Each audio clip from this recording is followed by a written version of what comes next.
வணக்கம் நண்பர்களே. இன்னைக்கு நம்முடைய வீடியோவில் எதை பற்றி பார்க்க போறோம்னா திருச்செந்தூர் கோவிலை பற்றி தாங்க. திருச்செந்தூர் கோவிலில் அதிசயங்கள் பல நிறைந்து இருக்குதுங்க. இதில் சிலவற்றை நாம் தெரிஞ்சுக்கலாங்க. நீங்கள் திருச்செந்தூர் சென்றால் எப்படி வழிபட்டிங்கன்னா முருகனுடைய அருளால் உங்கள் வாழ்க்கையில் மாற்றம் ஏற்படும் என்பதை தெரிஞ்சுக்கொள்ள இந்த வீடியோவை நீங்கள் கடைசி வரைக்குமே ஸ்கிப் பண்ணாமல் பாருங்கள். இது போன்ற சுவாரஸ்யமான பதிவுகளுக்கு மறக்காமல் நீங்கள் உற்சாக நியூஸ் சேனலை சப்ஸ்கிரைப் பண்ணிக்கோங்க, லைக் பண்ணுங்கள், ஷேர் பண்ணுங்கள், கமெண்ட் பண்ணுங்கள்.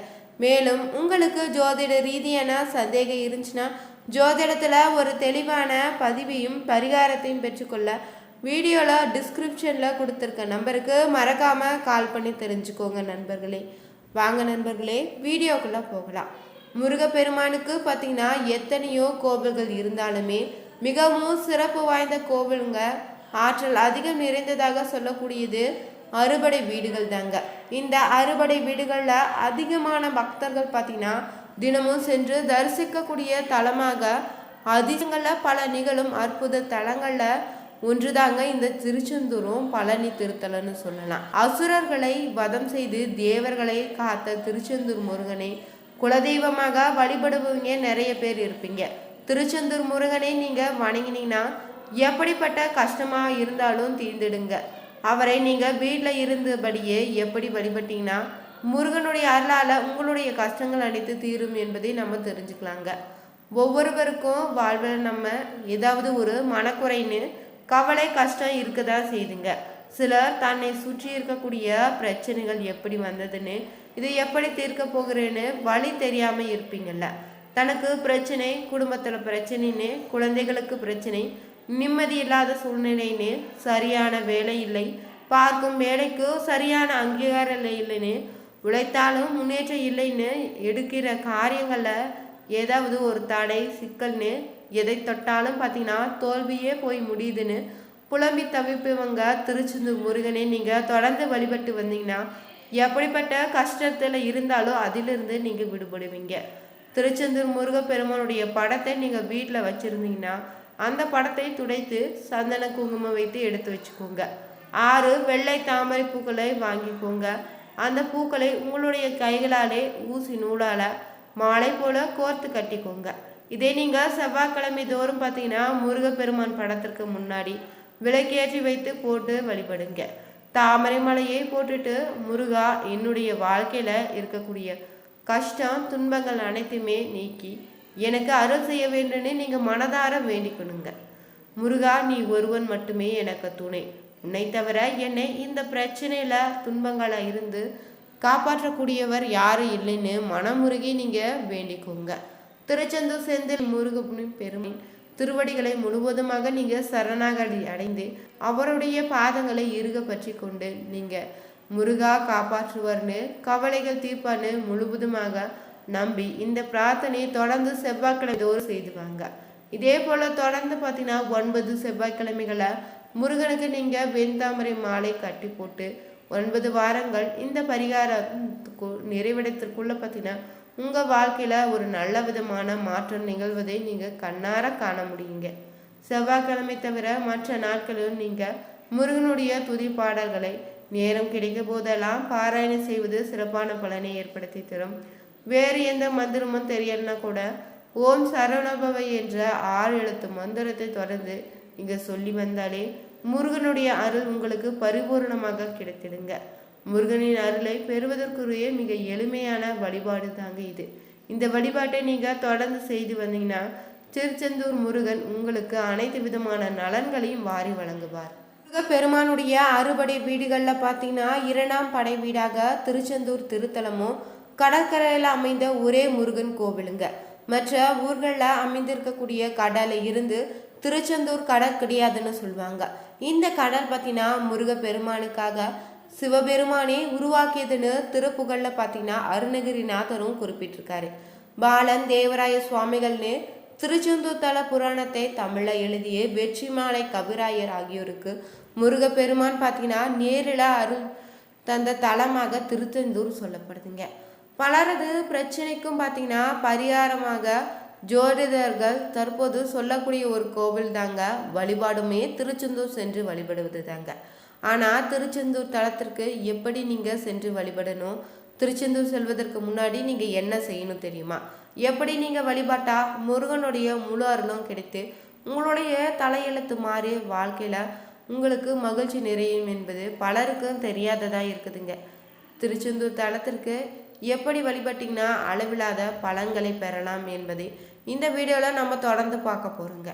வாழ்க்கையில் என்ன பிரச்சனை வந்தாலும் அந்த பிரச்சனை நீங்க வேண்டும்னு மகிழ்ச்சி கிடைக்க வேண்டும்னு நீங்கள் வணங்கக்கூடிய ஒரே தெய்வம் தாங்க முருகப்பெருமான். இல்லை, முருகனை வழிபடுவங்க நீங்கள் உலகம் முழுவதும் கோடிக்கணக்கில் இருக்கிறீங்கல்ல.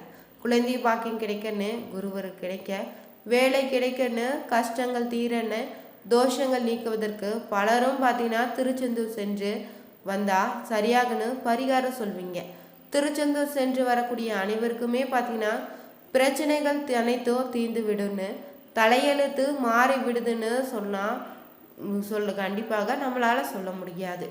திருச்செந்தூர் சென்று வந்து கூட ஒன்றுமே நடக்கவில்லைன்னு புலம்புறவங்க நிறைய பேர் இருப்பீங்க. இதற்கு என்ன காரணம்னு தெரியுமாங்க?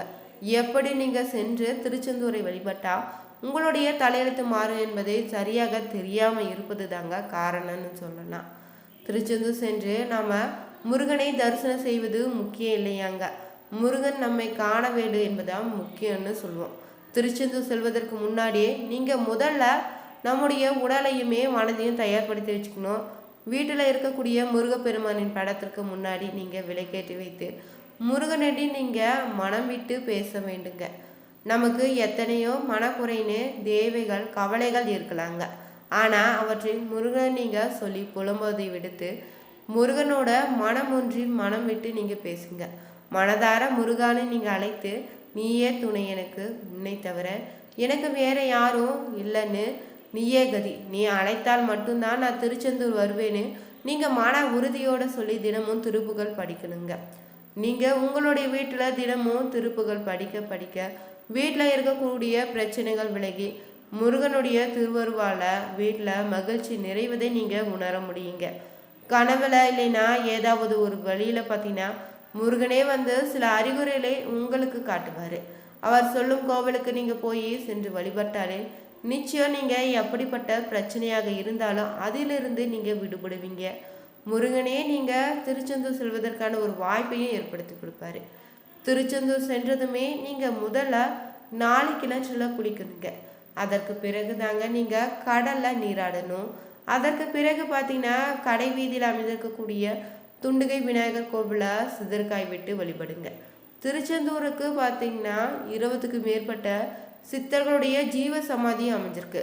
அங்கு நீங்கள் சென்று வழிபடுவதோ சிறப்பான பலன்களை ஏற்படுத்தி தருங்க. பிறகு தாங்க முருகன் கோவிலுக்கு நீங்கள் போய் மூலவராக இருக்கக்கூடிய சுப்பிரமணியருமே சண்முகரையும் நீங்கள் வழிபடணும். அதற்கு பிறகு தாங்க முருகன் சன்னதிக்கு பின்புறம் இருக்கக்கூடிய பஞ்ச லிங்கங்களையும் வழிபடுங்க. அதற்கு வழிபட்ட பிறகு வெளிப்பிரகாரத்தில் இருக்கக்கூடிய குரு பகவான், பைரவர், பெருமாள் ஆகியோரையும் வழிபடுங்க. கோவிலை நீங்கள் வலம் வந்து வணங்கிய பிறகு தாங்க அங்கு நீங்கள் அர்ச்சகரிடம் பன்னீர் இலையில கொடுக்கக்கூடிய விபூதியை கேட்டு பெற்றுக்கோங்க.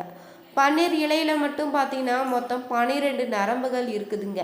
இந்த இலையில வைத்து கொடுக்கக்கூடிய விபூதி பார்த்தீங்கன்னா முருகப்பெருமானே தன்னுடைய பன்னீர் கைகளாலுமே பக்தர்களுக்கு பிரசாதத்தையும் அருளையும் வாரி வழங்குவதாக சொல்லப்படுதுங்க.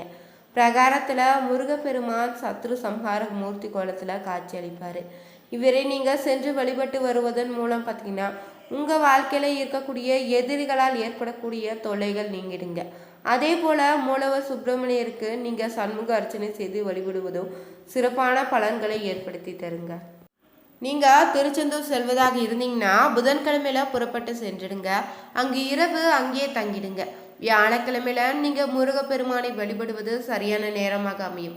குரு பகவானுக்கு நீங்கள் முருகப்பெருமான் அருள் செய்த தலமாக இருப்பதால முருகன் திருத்தலங்களில் திருச்செந்தூர் மட்டும்தாங்க. முருகப்பெருமான் பார்த்தீங்கன்னா படைத்தல், காத்தல், அழித்தல்னு 3 தொழில்களையும் செய்யக்கூடிய பிரம்மா, விஷ்ணு, சிவன் ஆகிய மும்மூர்த்திகளுடைய வடிவமாக அருள் செய்வார். திருச்செந்தூர் தலத்திற்கு சென்றீங்கன்னா குறைந்தபட்சமாக பார்த்தீங்கன்னா 8 முதல் 12 மணி நேரம் அங்கேயே இருக்குமாறு பார்த்துக்கோங்க. அப்போது தாங்க அந்த தெய்வத்தினுடைய முழு அருளும் உங்களுக்கு கிடைக்குங்க. இந்த முறைகளை நீங்கள் பின்பற்றி திருச்செந்தூர் தலத்திற்கு சென்று வழிபட்டு வந்தீங்கனாலே நிச்சயம் முருகனுடைய அருளால கர்ம வினைகள் கரைந்து தலையெழுத்து மாறுனே சொல்லலாம். இந்த வீடியோ உங்களுக்கு பிடிச்சிருந்தா லைக் பண்ணுங்க, ஷேர் பண்ணுங்க, கமெண்ட் பண்ணுங்க. மறக்காம கமெண்ட் பாக்ஸ்ல ஓம் சரவணபவ என்னும் மந்திரத்தை பதிப்பிடுங்க நண்பர்களே. அனைவருக்கும் நன்றி.